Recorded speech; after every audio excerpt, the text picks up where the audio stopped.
오늘은 성경에 나오는 시 중에서 가장 아름다운 시로 알려져 있고 또 가장 유명한 성경장으로 알려져 있는 이 시편 23편을 가지고 함께 은혜를 나누도록 하겠습니다.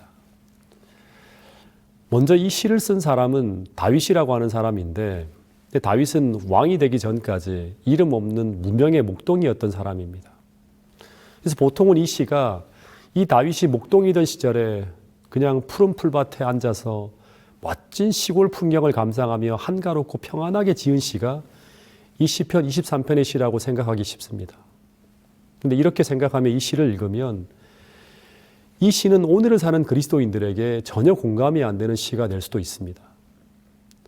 왜냐하면 오늘 우리가 살아가는 세상은 그렇게 한가롭고 평안하기보다는 너무나 치열하고 너무나 힘든 세상이 오늘 우리가 살아가는 세상이기 때문입니다.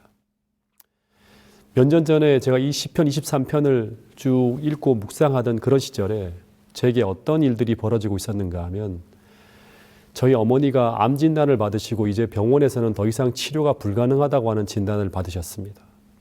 그리고 그때는 장인어른이 돌아가신 지 얼마 되지도 않는 그런 시점이었습니다.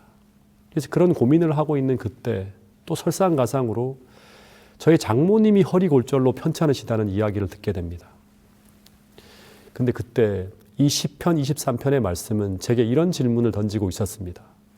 그런 어두운 현실 속에서도, 이런 암담한 상황 속을 지나가고 있음에도 불구하고, 그럼에도 불구하고 과연 나는 여호와는 나의 목자시니 내가 부족함이 없으리로다고 하는 고백과, 그가 나를 푸른 초장에 누이시며 쉴만한 물가로 나를 지금 인도하고 있다고 하는 이런 고백을 할 수 있는가라고 하는 것이었습니다.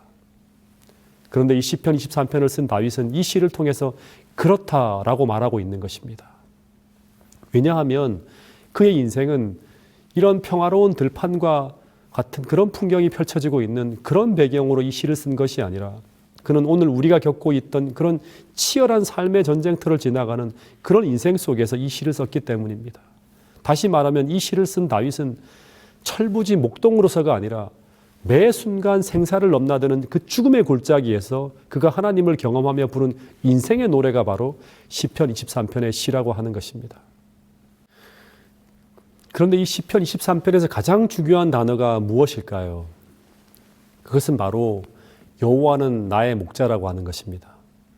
여러분, 시편 23편에 나오는 모든 축복은 바로 그분이 나의 목자가 되실 때, 그 다음 이 모든 축복의 말씀이 나의 축복의 이야기가 될 수 있다고 말씀하고 있습니다. 근데 만약 그분이 오늘 나의 목자가 아니라면, 그분이 내 인생의 중심에서 나를 운전하지 못하고 있다면, 즉 오늘 우리가 그분에게 내 삶을 의탁하고 있지 않다면, 그렇다면 이 시편 23편의 모든 말씀은 한편의 감동적인 시는 될 수는 있지만, 이 시는 오늘 나에게 의미가 없는 그냥 다윗이라고 하는 한 작가의 이야기로 그치게 될 것입니다. 그래서 1절에 그분이 나의 목자라고 하는 이 한 문장은 이 시의 대전제입니다. 근데 왜 여호와가 나의 목자가 되어야 되는가? 왜 우리는 그분에게 나의 삶을 의탁해야 되는가? 그 이유는 바로 이 양이라고 하는 존재는 스스로는 생존이 불가능한 존재이기 때문입니다. 가끔씩 영화라든가 사진에 보면 들판에서 풀을 뜯는 이 양들의 모습을 우리가 보게 되는데, 그러면 너무나 평화롭고 너무나 아름답게 보이기도 합니다. 그런데 실제 양들이 그렇게 평화롭게 풀을 뜯기 위해서 목자가 어떤 일을 해야 되는지, 얼마나 많은 보살핌과 돌보심이 있어야 되는지 아는 사람들이 그리 많지 않다고 합니다. 왜냐하면 양이라고 하는 존재는 너무나 어리석고 무능하고 부적함 투성이인 그런 짐승이기 때문입니다. 특별히 짐승에게 필수적인 것이 방향 감각인데, 근데 이 양은 그런 방향 감각이 없는 짐승이라고 합니다. 그래서 보통 개나 고양이는 집을 나갔다가도 스스로 집을 찾아 돌아온다고 합니다. 그런데 이 양은 방향 감각이 없어서 길을 잃어버리면 목자가 그 양을 찾을 때까지 스스로 돌아오지 못하는 짐승입니다. 그래서 누가복음 15장에 보면 잃은 양의 비유가 나오는데, 거기에 보면 목자는 그 잃은 양이 돌아올 때까지 그 자리에서 기다리는 것이 아니라 어떻게 하죠? 양을 찾아 나가는 것입니다. 그리고 양에게는 날카로운 이빨이나 발톱 같은 공격 무기도 없고, 더 더하여서 맹수의 공격을 받으면 빨리 뛰지를 못해요. 그래서 목자가 지키지 않으면 속수무책 생명을 잃게 되는 존재가 바로 양입니다. 그래서 목자의 보호와 돌봄은 이 양에게는 이 생존의 필수 요소와 같은 것입니다. 즉 다시 말하면 양은 목자 없이는 존재할 수가 없는 짐승입니다. 더하여 이 양이 어느 정도로 한심한가 하면 목자가 먹이를 가려주지 않으면 독초도 그냥 뜯어먹을 만큼 그렇게 어리석은 짐승이 바로 양이라고 하는 존재입니다. 그래서 날마다 일용할 양식을 목자가 찾아 공급해 주어야 하는 것입니다. 그래서 이 양이라고 하는 존재는 목자가 잠시만 눈을 돌려도 바로 문제와 사고가 터질 수 있는 그런 존재가 바로 양이라고 하는 존재입니다. 시편 121편에 보면 우리의 목자이신 하나님은 졸지도 않고 주무시지도 않으신다고 말씀하고 있는 것입니다. 그런데 이런 세상이라고 하는 위험한 들판에 온통 우리의 생명을 노리는 무수한 맹수들이 존재하고 있고, 그리고 유혹의 독초들이 존재하는 이런 무서운 세상 가운데서 스스로를 지키고 보호할 아무런 능력도 없고 어디로 가야지만 생명의 길인지도 알지 못하는 이런 불쌍하고 연약한 한 마리의 어린 양이 바로 누구인가 하면 바로 다윗일 뿐만 아니라 더하여 오늘 저와 여러분들이라고 하는 것입니다. 그런데 다윗은 그럼에도 불구하고 우리가 날마다 이만큼이라도 평안하게 살아갈 수 있는 이유는 바로 여호와가 나의 목자가 되기 때문이라고 말씀하고 있습니다. 근데 당시 이 글을 읽던 이스라엘 백성들에게 여호와는 나의 목자라고 하는 이 단어는 당시 모든 이스라엘 백성들의 심금을 울렸을 것이라고 합니다. 왜냐하면 시편 23편을 읽는 이스라엘 백성들은 전부 양의 생리를 알고 있었고 또 목자가 무슨 일을 하고 있는 사람인지를 알고 있었기 때문입니다. 실제 목자가 양을 데리고 들러 나갈 때 목자는 양을 보호할 모든 준비를 하고 출발을 한다고 합니다. 그래서 스스로 길을 찾지 못하는 방향 감각이 없는 양이라 하더라도 양이 걱정할 필요가 없는 것은 양이 스스로 길을 찾아가는 것이 아니라 목자가 이 양이 가야 될 길을 안내할 것을 알기 때문입니다.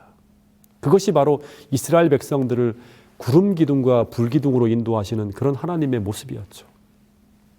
그래서 우리는 우리 인생길을 우리 스스로가 계획하고 모색하며 스스로의 길을 찾아가고 있다고, 스스로 길을 찾아가고 있다고 생각하지만, 그러나 실제 주님은 우리 삶의 모든 부분에 관여하며 우리의 길을 당신께서 친히 인도하고 있다고 말씀하고 있습니다.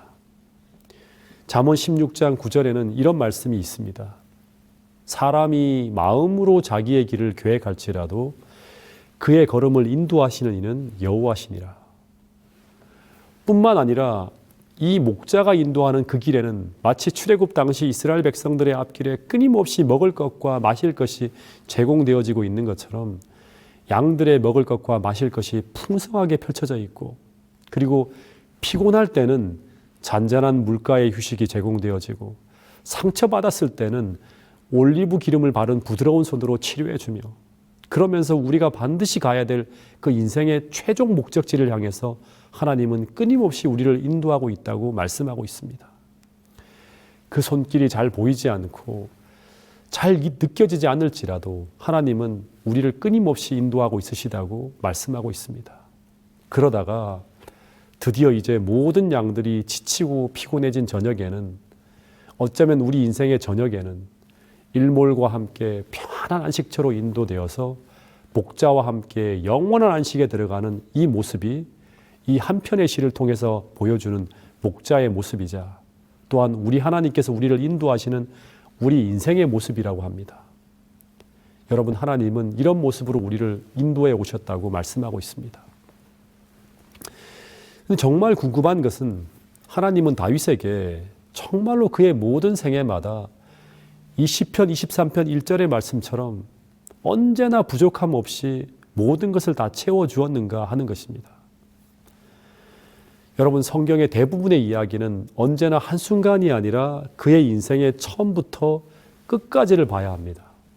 왜냐하면 제가 볼 때 다윗의 생애는 단편적으로 볼 때는 실패와 좌절의 연속이었고 부족함의 연속인 인생이었기 때문입니다. 이 다윗이 사울왕 밑에 있을 때 만약 제가 다윗의 골방에 들어가 보았다면 언제나 다윗은 그 골방에서 이런 기도를 드렸을 것입니다. 하나님, 왕의 마음을 변화시켜 달라고. 다시 말해 사울 왕이 자신의 진실한 모습을 보며 더 이상 자신을 시기하고 질투하지 않게 해달라고 간절히 아마 기도했을 것입니다. 그런데 그 기도 응답이 이루어졌나요? 이 다윗의 기도는 사울이 죽을 때까지 응답되어지지 않습니다. 응답되어지기는커녕 기도할 때마다 사울 왕은 점점 더 포악해지고 점점 더 난폭해졌습니다. 그래서 그 결과 왕의 사이면서도 다윗은 왕궁에서 쫓겨나게 되고 왕의 원수와 반역자로 낙인되어지면서 끝까지 왕을 피해서 달아나야 되는 그런 상황까지 몰리게 됩니다. 그러나 그 순간에도 다윗은 계속 이 상황이 바뀌어지게 해달라고 기도했겠죠. 그러나 늘 다윗은 사울의 군대보다 5배나 적은 군대로 늘 쫓기는 상황에 놓이게 됩니다. 더군다나 하나님은 다윗이 사울에게 발견되지 않도록 하셔야 되는데 언제나 사울이 턱 밑까지 추격하는 것을 허락하십니다. 그래서 다윗은 더 이상 마을에서도 피할 곳을 찾지 못해 나중에는 아둘람 동굴 속으로 들어가게 되고, 그리고 더하여 나중에는 그 나라 어디에도 숨을 곳을 찾지 못해서 이스라엘을 떠나서 블레셋의 아기스라고 하는 이방 나라의 왕에게 몸을 의탁하는 지경에까지 이르게 됩니다. 여러분, 다시 말해서 그의 10년간의 삶은 언제나 여호와는 나의 목자시니 내가 부족함이 없으리로다가 아니었습니다. 그는 늘 불안정하고 늘 부족했고 언제나 불편하고 피곤한 그런 인생이었습니다. 다시 말해 그는 계속 부족했고 계속된 실패와 좌절의 연속인 그런 인생이었습니다. 오늘 우리들처럼. 저의 인생을 봐도 그렇습니다. 어떤 단편적인 한순간을 보면 모든 것이 꼬이고 꼬여가는 인생길로 접어 들어가는 것처럼 보이기도 했습니다. 열심히 공부하며 준비하던 공부를 그만두어야 했고, 또 어떤 결과를 위해 열심히 달려가고 있는데 막판에 그것이 뒤집어지는 그런 꼬임의 연속인 순간도 있었습니다. 심지어 믿음대로 살려고 선택한 그 결과가 도리어 더 어려운 일이 벌어지게 될 때 당시에는 그 이유를 알 수 없어서 고뇌할 때가 참 많았습니다. 그런데 다윗도 마찬가지였죠. 사울이 그를 무고하게 몰아갈 때 만약 다윗이 자신을 지지하는 민심을 등에 업고 만약 그가 이 미친 왕에게 무력으로 맞섰다면, 혹은 아둘람 굴까지 들어온 그 사울을 옷자락만 베지 않고 그의 목을 베었다면 그에게 끝까지 따라오는 이 근심과 괴로움은 사라졌을 것입니다. 그러나 그는 그렇게 하지 않았습니다. 그는 믿음으로 선택했습니다. 그런데 그러므로 말미암아 그의 인생은 더 잘 풀려야 되는데 더 어렵게 꼬여갔습니다. 마찬가지로 때로는 안식일을 더 신실하게 지키려고 쉬운 길을 포기하고 어려운 길을 선택하면 그 결과가 축복으로 나타나야 되는데 당시에는 더 큰 손해를 보며 더 힘든 삶이 펼쳐지기도 합니다. 그러나 다윗은 시편 23편 4절에서 말하기를, 다윗은 뭐라고 하는가 하면 당시에는 계속 하나님을 선택하는 과정이 계속 그의 삶을 더 어렵게 만드는 실패와 좌절의 연속인 것처럼 되어가고 있었지만, 그러나 그는 이 모든 인생을 지나가고 난 후에 그 과정을 자세히 들여다보면서 그는 이런 고백을 합니다. 그의 인생은 언제나 주의 지팡이와 막대기가 그를 안위하시는 인생이었다고. 다시 말해 이 말은 이런 말입니다. 만약 다윗의 인생에 그런 일이 만약 벌어지지 않았다면, 그가 만약 그런 인생의 위험한 골짜기를 지나가지 않았다면 그의 인생이 그런 이스라엘 역사상 가장 훌륭하고 가장 위대한 신앙과 품성을 소유한 왕으로 성숙되어지는 그런 일은 절대 일어날 수 없었을 것이라고 고백하고 있는 것입니다. 그래서 알 수 없는 고난과 힘든 순간들이 벌어지고 마치 내 인생이 꼬여지는 것처럼 보인다 하더라도 우리는 머리를 들고 믿음으로 멀리를 바라보며 그 믿음의 시련이 계속 우리를 하나님의 사람으로 온전하고 구비하여 조금도 부족함이 없는 사람으로 이루려 하시는 그 연단의 과정 속에 우리 자신이 있다고 하는 것을 믿음으로 해석할 수 있어야 한다고 하는 것입니다. 즉 그 모든 시련이 주의 지팡이와 막대기의 인도하심 속에 벌어진 일들이라고 하는 믿음이 있어야 한다고 하는 것입니다. 이 시편 23편 4절에 보면 다윗은 자신이 이 사망의 음침한 골짜기를 지나가고 있었다고 하는 이야기를 하고 있는데, 그런데 이 사망의 음침한 골짜기라고 하는 이 문장이 어떤 의미인가 하면 이스라엘에 가면 유대 광야와 요단 계곡이 있는데 근데 그곳은 어떤 곳인가 하면 자칫 발을 잘못 헛디디면 천길 낭떠러지로 떨어져서 목숨을 잃을 수도 있는 위험한 골짜기라고 합니다. 그리고 동서로 깊게 파여 있는 골짜기라서 한낮에도 빛이 들지 않아서 어두운 곳이 많은데 그래서 이곳을 음침하다고 표현하고 있는 곳이라고 합니다. 그리고 이 골짜기를 지나가는 길목에는 동굴들이 많이 있는데 그 안에는 한낮의 햇빛을 피해서 숨은 맹수들이 득실거리고 있었기 때문에 다윗은 이곳을 양에게 있어서는 사망의 골짜기와 같은 그런 곳이라고 표현한 것입니다. 그런데 이런 위험한 골짜기로 양들을 몰아갈 때 이 양들은 우리처럼 이런 생각을 할 수도 있을 것입니다. 왜 나의 목자가 나를 이런 음침하고 위험한 골짜기로 나를 인도하고 있는 것일까? 다시 말해서 왜 좋은 길을 놔두고 하필 이런 위험한 골짜기로 우리를 이끌고 있는 것일까? 그런 생각을 할 수도 있었겠죠. 근데 성경을 보면 그 이유는 오직 하나라고 하는 것입니다. 그것은 바로 우리가 그것을 통과하지 않으면 푸른 초장에 도달할 수 없는 경우나 또는 골짜기에 흐르는 물을 반드시 양들이 마셔야 될 필요가 있을 때 하나님은 그 양들을 그 골짜기로 이끌게 된다고 합니다.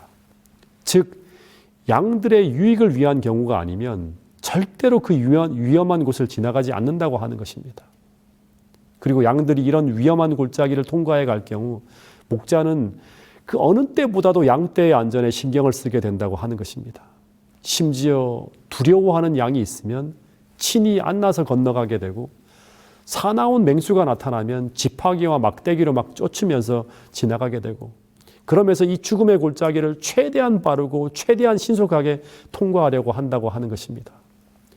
그리고 양들이 이런 사망의 음침한 골짜기를 지나가는 동안 양들에게는 어떤 일이 벌어지는가 하면 이 사망의 음침한 골짜기에서 목자의 마음과 목자의 보호를 더 진하게 느낄 수 있을 것이고 그리고 그 음침하고 위험한 골짜기를 지나가면서 목자의 성품과 목자와의 관계의 소중함을 배우고 그리고 더하여 자신의 생존과 삶을 위하여 목자의 인도하심이 얼마나 절실하게 필요한지를 체험하는 현장이 바로 이 사망의 음침한 골짜기를 지나가며 경험하게 되는 것이라고 하는 것입니다. 그런데 실제 신명기를 보면 이 광야라고 하는 죽음의 음침한 골짜기를 다 지나가고 난 후에 그 요단 동편에서 모세는 하나님은 이런 분이셨다고 하면서 그의 인생을 마치며 이스라엘 백성들에게 이런 고백을 합니다.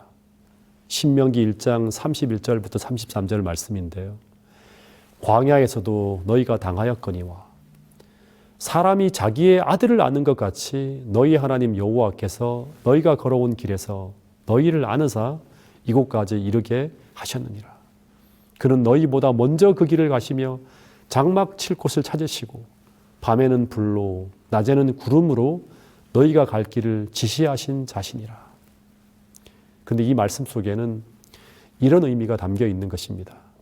목자는 어떤 일이 있더라도 그 양을 지키며 그에게 맡겨진 그 모든 양들을 모두 다 안전하게 양의 우리까지 그 여정을 마칠 때까지 끝까지 돌보시며 그들을 인도하신다고 하는 의미가 담겨 있는 말씀입니다.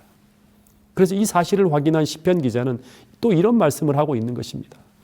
시편 48편 14절 이 하나님은 영원히 우리 하나님이시니 그가 우리를 죽을 때까지 인도하시리로다.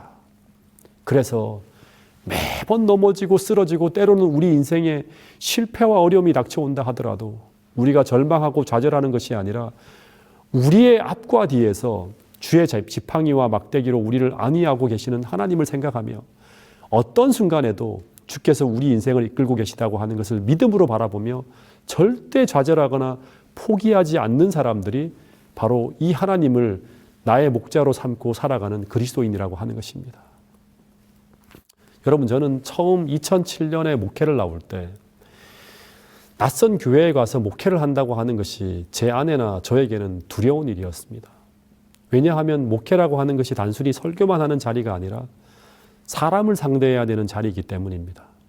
특별히 성격이 맞지 않는 다양한 사람들, 심지어 어려움을 주는 사람들, 그리고 곁길로 혹은 잘못된 길로 가는 사람들, 그리고 까다로운 사람들, 그런 다양한 사람들을 상대해야 되는데, 그런데 상대하는 것도 그런 상대하는 것이 아니라 어떻게든 그들을 그리스도의 사랑으로 상대하여서 그들을 품고 인도하여 마침내 주님이 원하시는 길로 인도해 가야 하는 그 일이 목회자의 일인데, 근데 저는 그것을 정말 잘할 수 없을 것 같았습니다. 더하여서 불편한 자리에도 서야 되고, 뿐만 아니라 저는 워낙에 빈틈이 많은 사람인데, 교회 일이 사람만 상대하는 것이 아니라 수많은 행정과 교회 운영 전반에 관한 의사결정을 해야 되는 것인데, 그 모든 것을 빈틈없이 할 수 있을지를 생각하면 솔직히 겁이 나기도 했습니다. 그런데 제가 목회의 부름을 받았을 때 제가 염려하는 것들은 전부 현실이 되었습니다. 다시 말해서 많은 부분들이 내게 없고 제가 갖고 있지 않은 수많은 요구들이 제게 닥쳐왔기 때문입니다. 그래서 때로는 너무 헤매는 것처럼 보였고, 그러면서 순간순간 내가 나가야 하는 그 길이 두렵고, 어떨 때는 아찔할 때가 한두 번이 아니었습니다. 그러나 시간이 한순간 한순간 지나가고 있는데, 그런데 부족하지만 제가 감당하고 있는 것입니다. 흔들리기는 하지만 감당하고 있다고 하는 것입니다. 그런데 그 모든 이유는 분명히 시편 23편에 보면 여호와께서 나의 목자가 되시기 때문이라고 말씀하고 있습니다. 근데 다윗도 마찬가지였을 것이라고 생각합니다. 하나님께서 그를 부르셨을 때 그는 시골 촌동네의 목동이었습니다. 다시 말해 모든 것이 부족한 인물이었습니다. 근데 하나님은 그를 왕으로 쓰시겠다고 기름을 부어주셨고, 그리고 그에게 필요한 모든 것을 10년의 고난의 세월을 통해서 다 공급해 주셨습니다. 훌륭한 참모들, 그리고 그에게 필요한 품성, 그리고 비전, 모든 것을 그 힘든 시간을 지나가면서 하나하나 다 부족함 없이 그에게 갖추어 주셨습니다. 그리고 그는 목자의 인도를 따라 그저 묻고 배우며 가르치는 대로 따라가고 있었습니다. 그런데 그 주의 지팡이와 막대기의 인도함을 따라서 순종하며 따라간 결과 그 시골 목동이 10년 후에 이스라엘의 왕이 되었을 때 그는 세상에서 가장 훌륭한 왕이 되었습니다. 그래서 다윗은 그의 인생의 모든 결과와 결론으로 시편 23편에서 여호와가 우리의 목자가 되실 때 우리는 절대 부족함이 없다고 하는 사실을 그의 삶으로 고백하고 있는 것입니다.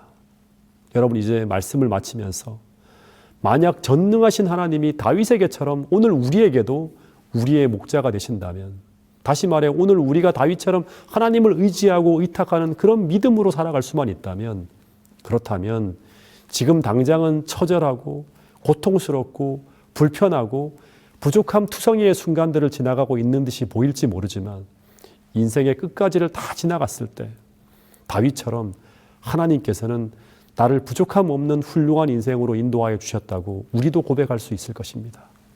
여러분, 꼭 여호와께서 우리의 목자가 되실 수 있도록 우리 자신을 믿음으로 하나님께 드릴 수 있게 되기를 간절히 바랍니다. 말씀을 줄이겠습니다.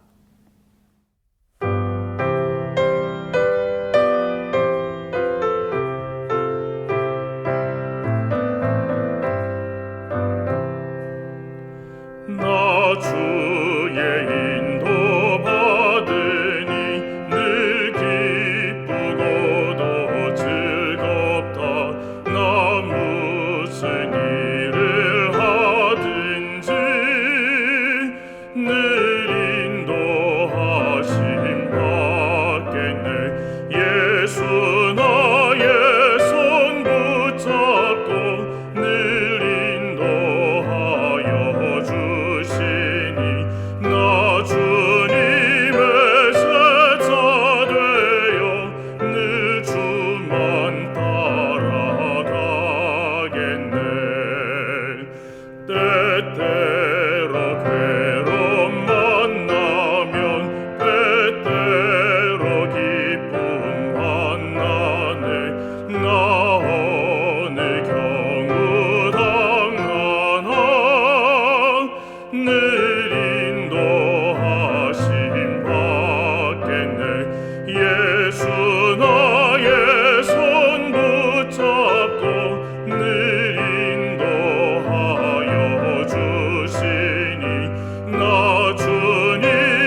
예수 나의 손 붙잡고 늘 인도하여 주시니 나 주님의 제자 되어 늘 주만 따라가겠네.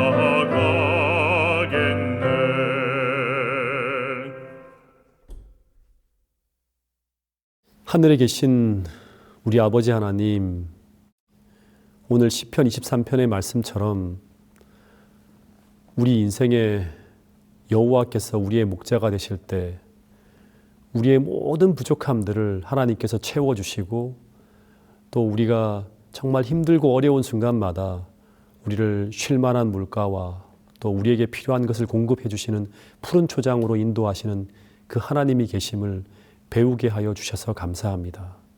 심지어 사망의 음침한 골짜기를 지나갈지라도 끊임없이 우리의 전후 앞뒤에서 주의 지팡이와 막대기가 우리를 안위하신다고 하는 사실을 믿음으로 바라보게 하여 주셔서 오늘 다윗의 그 아름다운 인생의 고백이 우리 모든 성도들의 인생의 고백이 될 수 있는 그런 축복을 경험할 수 있도록 우리 모두를 인도하여 주시옵기를 예수님 이름으로 기도드렸습니다. 아멘.